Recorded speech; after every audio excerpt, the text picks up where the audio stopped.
MCC को बारेमा धेरै लामो चर्चा गर्दैन, तर मेरो सिम्पल प्रश्न छ। ऋषि धमालाजीले जनता जान्न चाहन्छन् भनेर प्रश्न गर्छन् नि, त्यस्तै जनता जान्न चाहन्छन् वर्तमान सरकारसँग सम्झौता गर्ने उहाँहरू। 2017 को सेप्टेम्बरमा प्रधानमन्त्री शेरबहादुर देउवा, त्यो सरकार बनाउने बलियो खम्बा पुष्पकमल दाहाल प्रचण्ड, त्यो सरकारका उपप्रधानमन्त्री परराष्ट्र मन्त्री कृष्णबहादुर महरा, त्यो सरकारका अर्थमन्त्री अहिलेका कानुन मन्त्री ज्ञानेन्द्र बहादुर कार्की, त्यति बेलाका गृहमन्त्री अहिलेका अर्थमन्त्री जनार्दन शर्मा, उहाँहरू नै हुनुहुन्थ्यो नि त। सम्झौता उहाँहरूले गरेर आउनु। हाम्रो सिम्पल प्रश्न, त्यो सम्झौता ठिक थियो भने अघिल्लो सरकारले यसलाई अगाडि बढाउँ भनेकै हो। किनभने दुई देशको बिचमा सम्झौताहरू भइसकेपछि सरकार आएपछि फेर्दै जाने हो भनेदेखि त त्यो त कहिले पनि दुई देश बिचका सम्बन्धहरू त त्यो त दिगो हुन सक्दैनन्। त्यसो भएको हुनाले सरकार भने एउटा अविच्छिन्न उत्तराधिकारवाला संस्था हो। अघिल्लो सरकारले गरेको भए पनि यसलाई अगाडि बढाउँ भन्दा आगो बाल्नुभयो उहाँहरूले। सम्झौता गर्ने उहाँहरू, गाली खाने केपी ओली, सम्झौता गर्ने उहाँहरू, गाली खाने हामी, त्यति बेलाका सरकारमा रहेका मान्छेहरू। यदि त्यो गलत थियो भने सम्झौता किन गर्नुभयो तपाईँहरूले? यदि सही थियो भने त्यसलाई पास हुनबाट रोक्नुभयो किन तपाईँहरूले? अनि आज प्रतिपक्षको सहयोग खोजिरहनु भएको छ। प्रतिपक्षको सहयोग चाहिन्छ भन्ने भएको भएदेखि त तपाईँहरूले त त्यही ढङ्गको डिल गर्नु पर्थ्यो नि त। प्रतिपक्षको सहयोग चाहियो किन तपाईँहरूलाई? 165 सिट तपाईँहरूसँग छँदैछ संसदमा, त्यति भोट छँदैछ, जुन बहुमतभन्दा काफी बढी हो। कुनै पनि प्रस्ताव पारित गर्न तपाईँहरूलाई सङ्ख्या पुग्छ। प्रतिपक्षले अवरोध गरे पनि छेकिने त रहेनछ। जनार्दन शर्मालाई त पुरा म्याराथन दौडाएर अस्ति त पास गराउनु भयो त तपाईँहरूले। अनि हामीलाई सोध्नुपर्ने कारण के? हाम्रो सिम्पल जवाफ, हाम्रो सिम्पल भनाइ यही हो। यस्ता विषयहरूमा जुन खालको क्षुद्र राजनीति हिजो गरियो, यस्ता विषयहरू, संवेदनशील विषयहरूमा सरकारको विरुद्ध हतियार बनाउने, कुनै व्यक्ति विशेषलाई विवादित गराउने ढङ्गले जुन ढङ्गले राखियो, यस्ता कुराहरू गरेर अगाडि बढ्न सकिँदैन। त्यसो भएको हुनाले अहिले हामी त्यसमा बोल्न किन हतारिएका छैनौँ भने पहिलो त सरकारले प्रस्तावै ल्याएको छैन। गठबन्धन के गर्छ थाहा छैन भन्नेहरूले भन्छन्, मलाई थाहा छैन। यो विषय अगाडि बढ्यो कि त गठबन्धन त भत्ताभङ्ग हुन्छ भनेर। कसरी भत्ताभङ्ग होला र? उहाँहरू त घाम जुनसम्म सँगै जाने हो भनेर भनेको भनै हुनुहुन्छ। बिहान पनि प्रचण्डको सुन्दै थिएँ, यो गठबन्धन कायम रह्यो भने हामी 2/3 ल्याउँछौँ भने भन्नुभएको छ। अब भने भनेको के हो थाहा छैन। त के गर्नुहुन्छ उहाँहरूले जान्ने कुरा भयो। तर आज उहाँहरूसँग सङ्ख्या छ, उहाँहरूले अगाडि बढाउने हो भने अगाडि बढाए हुन्छ। त्यसमा हाम्रो भन्नु केही पनि छैन। जे भन्नु पर्ला त्यो प्रस्ताव आइसकेपछि त्यति नै बेला हामीले आफ्ना पोजिसनहरू क्लियर गरौँला। तर हाम्रो भनाइ के हो भने यस्ता विषयहरूलाई आन्तरिक राजनीतिक किचलोको विषय बनाउनु हुँदैन। त्यसले देशको विश्वसनीयतालाई कमजोर गर्छ। सरकारलाई पत्याउँदैनन् मित्र राष्ट्रहरूले। सरकार पछि अनि प्रतिपक्षमा हुँदा एउटा, सत्तापक्षमा हुँदा अर्को, यसरी बोली फेरिँदै जाने हो भनेदेखि मुलुक अगाडि बढ्दैन। नीतिगत हिसाबले हेर्ने हो भने नेपाल जस्तो देश, नेपालको लागि विदेशी सहायता पनि आवश्यक छ, विदेशी पुँजी पनि आवश्यक छ, विदेशी प्रविधि पनि आवश्यक छ। हामी सबै खालका मुलुकहरूबाट सहायताहरू लिन्छौँ। तर त्यसो गरिरहँदा एउटै शर्त छ हाम्रो, राष्ट्रिय हितलाई कहीँ कतै पनि तलमाथि गर्न मिल्दैन। राष्ट्रिय हितलाई केन्द्रबिन्दुमा राखेर आवश्यक सहायताहरू लिन सकिन्छ। त्यस मामलामा फेरि हामी अर्कातिर बहकिएर जानुपर्ने जरुरी पनि छैन। आजको कहाँ बसोबास गरेको छ भन्ने आधारमा सीमा छुट्याउने होइन। त्यति बेला विभिन्न चरणका नक्साहरू छन्। ती विभिन्न चरणका नक्साहरू बनाउँदा कम्तीमा पनि 125 वर्ष पुराना नक्साहरू छन्। त्यति बेला नदी जहाँबाट बग्थ्यो त्यसैलाई सिमाना मानेर यदि आज जोधभोग फरक ढङ्गको भएको छ भने पुरानै अवस्थामा फर्काउने गरी स्थिर सीमा सिद्धान्त तय गरेर अगाडि बढ्ने भनेर भनिएको छ। त्यस आधारमा कतिपय ठाउँमा कागजमा नेपालको नक्सा छ, तर त्यति बेलाको सिद्धान्त हेर्ने हो भने भारतको भूभाग भएको हुन सक्ने, अथवा आज भारतीयहरूले उपभोग गरिरहेका छन् तर त्यो नेपालको जमिन भएको ठहर्ने, यस्ता क्रस बोर्डर होल्डिङका क्रस होल्डिङका समस्याहरू छन्। चौथो, भएकै पिलरहरूलाई पनि भत्काइदिने, 10 गजामा ल्याएर स्थायी संरचनाहरू बनाउने, जबरजस्ती अतिक्रमण गर्ने चौथो खालको समस्या छ भनेदेखि पाँचौं समस्या अघि राजेन्द्र सरले पनि राख्नुभयो, नेपालका नदीहरू आम रूपमा उत्तरबाट दक्षिण बग्छन्। यो दुवै देशको साझा समस्या हो। यो दुवै देशले यी नदीहरूले कतिपय सन्दर्भमा वरदान र कतिपय ठाउँमा अभिशापको काम गरिरहेका छन्। सिँचाइ र अन्य वातावरणीय हिसाबले यिनीहरू सकारात्मक छन्, तर बाढी र डुबानको हिसाबले भन्यो भने यिनीहरू अभिशाप जस्तो पनि बनेका छन्।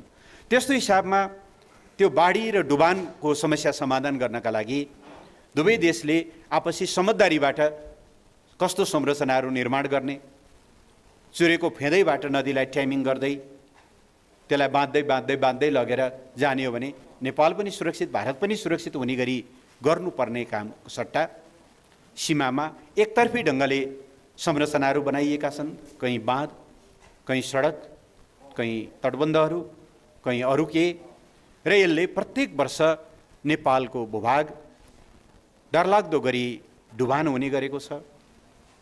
सयौं बिघा खेतीयोग्य जमिन नष्ट हुने गरेको छ, घरहरू बस्तीहरू नष्ट हुने गरेका छन् र त्यसले एउटा ठुलो सीमा क्षेत्रमा ठुलो समस्या पनि सृजना गरेको छ।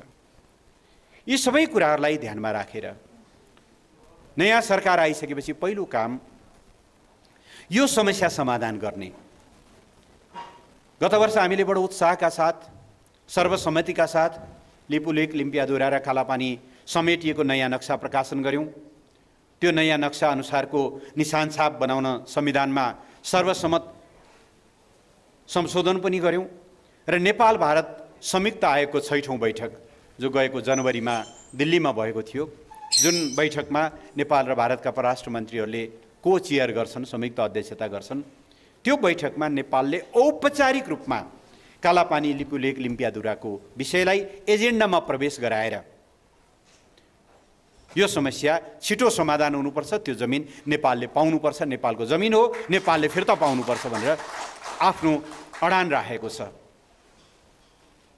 समस्या समाधान त्यहाँबाट खोज्नु पर्थ्यो, सरकारको थालनी त्यहाँबाट हुनु पर्थ्यो। त्यो त धेरै टाढाको कुरा हो। यो सरकार आउने बित्तिकै के गर्यो? सरकारको साझा न्यूनतम कार्यक्रममा कालापानी, लिपुलेक र लिम्पियाधुरा समस्या हुनु भनेर भनिदियो। कालापानी, लिपुलेक, लिम्पियाधुरा समस्या हो नेपालका लागि। त्यो समस्या हो कि नेपालको भूभाग हो? त्यो नेपालको सार्वभौम सत्तासँग जोडिएको, राष्ट्रियतासँग, भौगोलिक अखण्डतासँग जोडिएको विषय हो। भौगोलिक अखण्डता समस्या हुन्छ कुनै सरकारका लागि? भौगोलिक अखण्डताको विषय, कुनै देशको भूभागको विषय समस्या हुन्छ? समस्या भए त छोडिदियो भने टुङ्गिहाल्यो नि त। त्यही भन्न खोज्या हो। यसको ओरिएन्टेसनै तपाईँहरूले एकदम ठिक भन्नुभयो, अभिमुखीकरण। मुख नै कतातिर भयो भने यता फर्किनु पर्थ्यो, यतातिर फर्कियो। कालापानी, लिपुलेक, लिम्पियाधुरालाई समस्या भनेर त्यहाँबाट सुरु। यो त एउटा भयो। दोस्रो, जयसिंह धामी महाकाली तर्ने क्रममा तुइनबाट खसाइएर उनी बेपत्ता भए। त्यहाँ प्रत्यक्षदर्शीले भनेका छन्, उनीभन्दा अगाडि तुइन तरेर गएका उनका सहकर्मीहरूले भनेका छन्, तुइन फर्किन्छ र हामी तर्छौँ भनेर पालो कुरेर बसेका मान्छेहरूले भनेका छन्। एसएसबीले तुइन काट्दै गर्दा नकाट्दिनुहोस् भनेर हात जोडेका छन्, चिच्याएका छन्। अमानवीय ढङ्गले तुइन चुडाएर उनलाई बेपत्ता पारिएको छ। आज 1 महिना 20 दिनभन्दा बढी लामो समय बितिसक्यो। सरकार चुइक्क बोल्दैन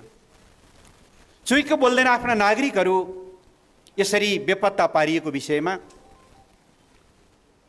कूटनीतिक प्रतिवाद गर्दैन, पत्राचार गर्दैन, पछिल्लो समय अब अखबारमा पढिएको छ, पत्राचार गर्यो भनेर सरकारले अफिसियल्ली परराष्ट्र मन्त्रालयको तर्फबाट केही बोलेको छैन। अखबारका कुराहरू कति पत्याउने कति नपत्याउने भन्ने पनि छ। पठाएकै रहेछ भने पनि यो कुनै प्रभावकारी देखिएन। त्यो केन्द्र सरकारले भनेर त्यस्तो भयो भन्ने कुरा हामी कसैले पनि अनुमान गर्दैनौँ। त्यहाँका मान्छेको बदमासी होला। त्यहाँका मान्छेको बदमासी हो भने उसलाई एकाउन्टेबल बनाउनु पर्छ कि पर्दैन? तर साँच्चै नै उहाँहरू कम्फर्टेबलै हुनुहुँदो रहेछ, केही कुराहरू बोल्नु भएन। समस्या त्यता थियो।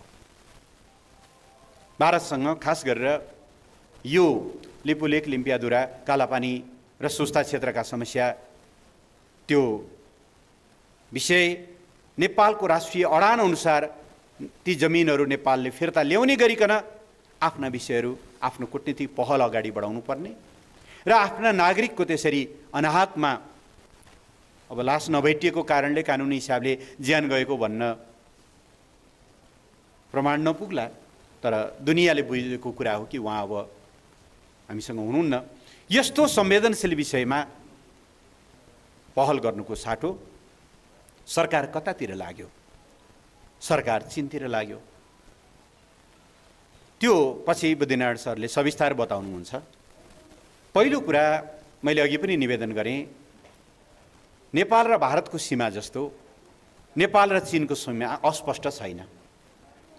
सम्झौता भएको छ बीपी कोइरालाको पालामा, सन्धि भएको छ राजा महेन्द्रको पालामा र प्रोटोकलमा हस्ताक्षर भएको छ। नेपाल र चीनका सीमा छुट्याउने 97वटा त्यतातिर चाहिँ बाउन्ड्री मार्कर भन्ने चलन छ। बाउन्ड्री मार्करहरू छन्, कहीँ पिलर छ, कहीँ भित्तामा खोपेको छ पहरामा, कहीँ धेरै अग्लो पहाड भएको कारणले त्यहाँ पिलर गाड्न नसकेको हुनाले यति उचाइको फल्नु चुली हाम्रो सिमाना हो भनेर 37 र 38 नम्बरको बाउन्ड्री मार्कर पहाडको चुचुरालाई बनाइएको छ। प्रोटोकलमा बहुत प्रष्ट ढङ्गले, उदाहरणको निम्ति 11 नम्बर पिलर फल्नु डाँडाको यति उचाइको, यति डिग्री अक्षांश, यति डिग्री देशान्तरमा छ। त्यहाँबाट सीमा अलिकति ओह्रालो लागेर दक्षिण दक्षिण हुँदै अनि त्यहाँबाट पूर्वतिर लाग्छ, फेरि अलिकति उत्तर लाग्छ, यति 1000 मिटर अग्लो फल्नु डाँडा हुँदै फेरि अलिकति खोल्सामा झर्छ, फेरि अर्को यति 1000 मिटर अग्लो फल्नामा डाँडामा जान्छ र यति किलोमिटर पश्चिम रहेको पूर्व रहेको 12 नम्बर पिलरमा गएर जोडिन्छ। डिटेलमा उल्लेख गरिएको छ। अचेल त हामी कहाँ प्रत्येक मोबाइलमा GPS ट्र्याकिङ गर्न सकिन्छ। तपाईँले त्यहाँ गएर ठक्क राख्नुभयो भने तपाईँकै मोबाइलले बताइदिन्छ तपाईँ कति डिग्री, कति हाइटमा आउनुभयो, कति डिग्री अक्षांश देशान्तरमा हुनुभयो। यो विषय दुईचोटि बडो रहस्यमय ढङ्गले उठ्यो। एउटा भारतले नाकाबन्दी लगाइरहेको बेला 2072 सालमा यो विषय उठिसकेपछि त्यति बेलाको सरकारले परराष्ट्र मन्त्रालयका सहसचिव, पछि उहाँ इजिप्टका लागि नेपालीको राजदूत हुनुभयो, जबिन्द्र अर्यालजीको संयोजकत्वमा एउटा टिम बनायो। त्यो टिमले अध्ययन गर्यो र त्यो सरकार पछि प्रचण्ड प्रधानमन्त्री हुनुभएको बेलामा त्यो सरकारलाई त्यसले प्रतिवेदन बुझाएको छ त्यहाँ सीमा मिचिएको छैन भनेर। यो 2073 साल भदौ या असोजको कुरा हो। पोहोर साल हामी हुँदैखेरि जब यो लिपुलेक, लिम्पियाधुरा, कालापानीको विषय आयो, कान्तिपुर पत्रिकामा एकदम ब्यानर न्युज सहित कृषि मन्त्रालय नापी शाखा कुन रिपोर्ट भनेर एउटा चिज आयो। हामीले कृषि मन्त्रालयमा सोध्यौँ तपाईँहरूका नापी शाखा भन्ने चिज छ? उहाँहरूले खण्डन गर्नुभयो। नापीको काम त भूमि व्यवस्था मन्त्रालयले गर्छ। त्यो डकुमेन्ट फेक रहेछ। अब थाहा छैन यो संयोग कि के हो, कसैको पनि मृत्यु दुःखद हो, तर जसको नाममा त्यो न्युज आयो उहाँको पछि बल्कु खोलामा उहाँ डुबेर बित्नु पनि भयो त्यो पत्रकार। र पछि कान्तिपुरले यो समाचार गलत हो भनेर छाप्यो रिग्रेट सहित।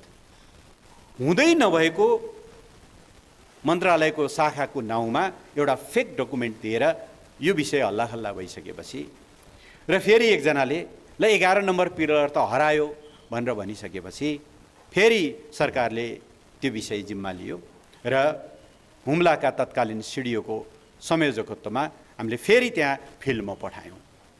उहाँहरू त्यहाँ जानुभयो अध्ययन गर्नुभयो। 11 नम्बर पिलर सबुतै छ, 12 नम्बर पिलर सबुतै छ। अनि उहाँहरूले रिपोर्ट दिइसकेपछि सरकारले फेरि त्यो कुरा खण्डन गर्यो, यो मिचिएको भन्ने कुरा गलत हो। यस्ता संवेदनशील विषयमा रिपोर्ट दिनुपर्दा मन्त्रालयसँग सहमति गरेर पूर्व जानकारी लिएर मात्रै दिनुहोला, दुई देश बीचको कुरा हो यो भनेर। तर अहिले आश्चर्यजनक ढङ्गले समस्या एकातिर छ। साथीहरूले एकदम ठिक भन्नुभयो, टाउको दुखेको औषधि नाइटोमा लाई भने जस्तो समस्या एकातिर छ, एकातिर मान्छे बेपत्ता पारिएका छन्, कुरा त्यहाँ गर्नुपर्ने छ। तर समस्या नै नभएको एउटा मित्र राष्ट्रलाई चिड्याउने गरी यो सरकारले अहिले काम सुरु गर्यो। परिणाम के आउँछ हामीले अहिले भन्ने कुरा भएन। पहिलो कुरा त जब कुनै देशको बीचमा, दुई देशको बीचमा सीमा भन्दा बित्तिकै दुई देशको कुरा हो, समस्या आयो भने कूटनीतिक पहल गरेर दुवै देशको समन्वयमा मात्रै यस्ता गतिविधिहरू अगाडि बढाइनुपर्छ।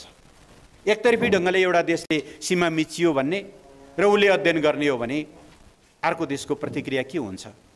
भारतसँग केही समस्या आयो भने पनि भारतसँग जोइन्ट इन्स्पेक्सन नै गर्ने हो। चीनसँग समस्या आयो भने पनि चीनसँग परामर्श गरेर संयुक्त टोलीले नै अध्ययन गर्ने हो। त्यो टाढाको कुरा हो। दोस्रो, यो समस्या आइसकेपछि म परराष्ट्र मन्त्री हुँदा हामीले नेपाल सरकारले एउटा निर्णय गरेको छ, एउटा स्थायी खालको संयन्त्र बनाएको छ। भारतसँगको सीमा नियमित रूपमा अनुगमन गर्नका लागि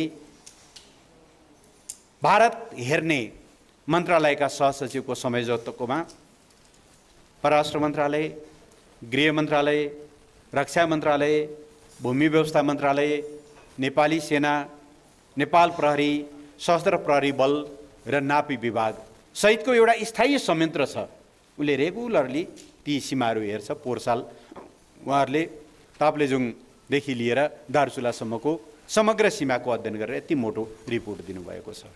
त्यसै गरी चीनसँगको सीमाको पनि नियमित रूपमा त्यसको चाहिँ स्थितिको अध्ययन गरिरहनका लागि त्यस्तै गरी चीन हेर्ने सहसचिवको संयोजकत्वमा गृह, रक्षा, भूमि व्यवस्था, नापी विभाग, नेपाली सेना, प्रहरी र सशस्त्र प्रहरी बल रहेको अर्को स्थायी संयन्त्र छ।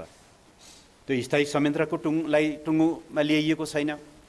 सीमाको आउटर फेस परराष्ट्र मन्त्रालय हो, त्यो मन्त्रालयको प्रतिनिधि राखिएको छैन। टिम बनाइदिनु भयो, पठाइदिनु भयो।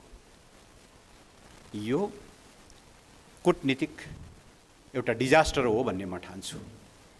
यसो गरेर हरेक मुलुकलाई, हरेक छिमेकीहरूको मनमा आशंकाहरू पैदा गरेर नेपाल जस्तो देशले अगाडि बढ्न सक्दैन। समस्याहरू छन् भने कूटनीतिक ढङ्गले यहाँ समस्या आयो, के रहेछ अध्ययन गरौँ भनेर पत्राचार गरेर त्यो ढङ्गले जान सकिन्छ। भारतसँग समस्या उत्पन्न भयो भने पनि गर्ने त्यही हो। थुप्रैचोटि भारतसँगका कैयौँ ठाउँहरूमा यस्ता समस्याहरू आउँछन्। त्यहाँ यताको सिडिओ र उताको डिस्ट्रिक्ट म्याजिस्ट्रेटको बिचमा संयन्त्र छ, यताका डिआइजी र उताका डिआइजीको बिचमा संयन्त्र छ। समन्वय गरेर उनीहरू अगाडि बढ्छन्। तर जहाँ समस्या छ त्यहाँ समाधान नखोज्ने, त्यहाँ पहल नगर्ने, जहाँ समस्या छैन त्यहाँ एकतर्फी ढङ्गले हल्लाखल्ला गरेर सीमा मिचिएको पहिल्यै निष्कर्ष निकालिसक्नुभयो उहाँहरूले। किन यो नियमित अनुगमन त होइन, पहिल्यै मिचिएको निष्कर्ष निकालेर जे गर्नुभएको छ। वर्तमान सरकारले दुई देशको बिचको सम्बन्धलाई अनावश्यक चिसोपन निम्त्याउने काम गरेको छ। नेपाल जस्तो देशले आफ्ना दुवै छिमेकीहरूसँग सन्तुलित र परिपक्व सम्बन्ध राखेर मात्रै अगाडि बढ्नुपर्छ। समस्या छन् भने कुरा गर्नुपर्छ, लुकाएर राख्नुपर्छ भन्ने होइन। जसरी हामीले कालापानी लिपु लेक लिम्पियादुराको कुरा स्ट्रङली भारत समक्ष राख्यौँ, त्यसै गरी राख्ने हो। त्यसरी कुरा राख्दा सम्बन्ध बिग्रिन्न। कतिपय मान्छेलाई के लाग्छ भने नेपालमा एउटा जबरजस्त न्यारेटिभ स्थापित गर्ने कोसिस पनि हुँदैछ। नेपाल त सानो देश। पहिलो त नेपाल सानो देशै होइन। भूगोलको हिसाबले हामी संसारको 89-90औँ ठुलो मुलुकमा पर्छौँ। जनसङ्ख्याको हिसाबले त हामी 47-48औँ मुलुकमा पर्छौँ। हामी मध्यम आकारका मुलुक हौँ, हामी सानो होइनौँ। संयोग पर्यो दुवैतिर ठुला ठुला देश भएको हुनाले मात्रै हामी सानो हौँ। दोस्रो, कथम कदाचित हामी सानो रहेछौँ भने पनि सार्वभौम सत्ता त बराबर हो सबैको। देशहरू ठुलो अथवा देश सानो, आकारले ठुलो र सानो हुँदैमा सार्वभौम सत्ता ठुलो र सानो भन्ने त हुँदैन। यो सार्वभौम समानताको आधारमा अगाडि बढ्नुपर्नेमा एक खालका मान्छेहरू हामीमा एउटा हीनताबोध कि नेपाल जस्तो देशले पनि बराबरीको कुरा गर्न मिल्छ र, नेपाल जस्तो देशले पनि अलिकति मिचिँदा यो मिचियो भनेर चिच्याउन हुन्छ र, सानोतिनो मिचियो भने अब सहने, व्यावहारिक रूपले के गर्ने भन्ने ढङ्गले हामीमा त्यो एउटा हीनताबोध विकास गर्ने खालका प्रयत्नहरू पनि छन्। त्यो कुरालाई हामीले खण्डन गर्नुपर्ने हुन्छ र हाम्रो देश सार्वभौम हो, समान हो, हाम्रो कसैसँग वैरभाव छैन।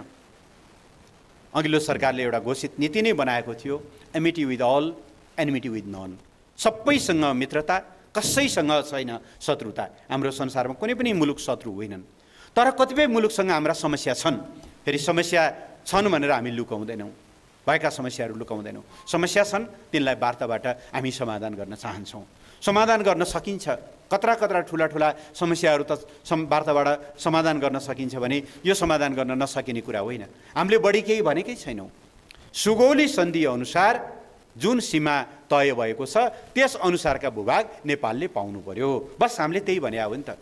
फेरि सुगौली सन्धि नेपालले लडाईँ जितेर दिग्विजय हासिल गरेर गरिएको सन्धि पनि होइन।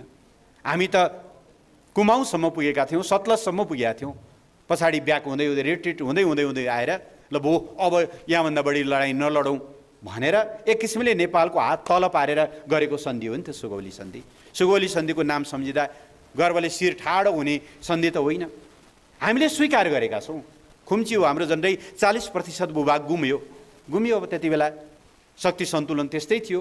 हामी सुगौली सन्धिले जति जमिन तय गरेको छ त्यहीभित्र बस्न तयार छौँ, बस्छौँ, तर त्यसमा 1 इन्च पनि तलमाथि हुन पाउँदैन। त्यो कुरा भने हामीलाई मन्जुर छैन। त्यसकारणले त्यो सुगौली सन्धि अनुसार महाकालीको श्री लिम्पियाधुरा, महाकाली नदीदेखि पूर्वपट्टि पर्ने लिम्पियाधुरा, लिपुलेक, कालापानी क्षेत्र हाम्रा, त्यति बेला नारायणीको जुन कोर्स थियो त्यो कोर्स अनुसार पर्ने सुस्ताको भूभाग हाम्रो। हामीले भनेको यति हो। त्यसकारणले यो हिसाबले अगाडि बढ्नुपर्ने बेलामा वर्तमान सरकार आफ्नो राष्ट्रिय हित दुईटै हिसाबले न राष्ट्रको सीमाको बारेमा बोल्छ न राष्ट्रका नागरिकको बारेमा बोल्छ, बरु अन्तै अरू कुरामा बोल्छ। यस हिसाबले यसले एउटा अत्यन्त गलत बाटो समाउन थालेको, यसको मुख, यसको अभिमुखै अर्को दिशातिर जान लागेको प्रश्न देखिन्छ, जसको बारेमा हामीले सतर्क हुनुपर्छ, खबरदारी गर्नुपर्छ, त्यो बाटो जानबाट सरकारलाई रोक्नुपर्छ। हाम्रो मुलुकको भविष्य भनेको दुई छिमेकीहरूसँग सन्तुलित र मित्रतापूर्ण सम्बन्ध राख्दा नै हाम्रो एउटा चाहिँ भविष्य, हाम्रो हित र हाम्रा सबै कुराहरूको सुरक्षा दुई देशबीचको सन्तुलित सम्बन्धले हुन्छ। एकातिर ढल्किने, एकातिर खुसी पार्ने र अर्कोतिर चिडाउने कुराले नेपाल जस्तो देशले कहीँ पनि अगाडि बढ्न सक्दैन। यही कुरा अमेरिकाको हकमा पनि लागू हुन्छ।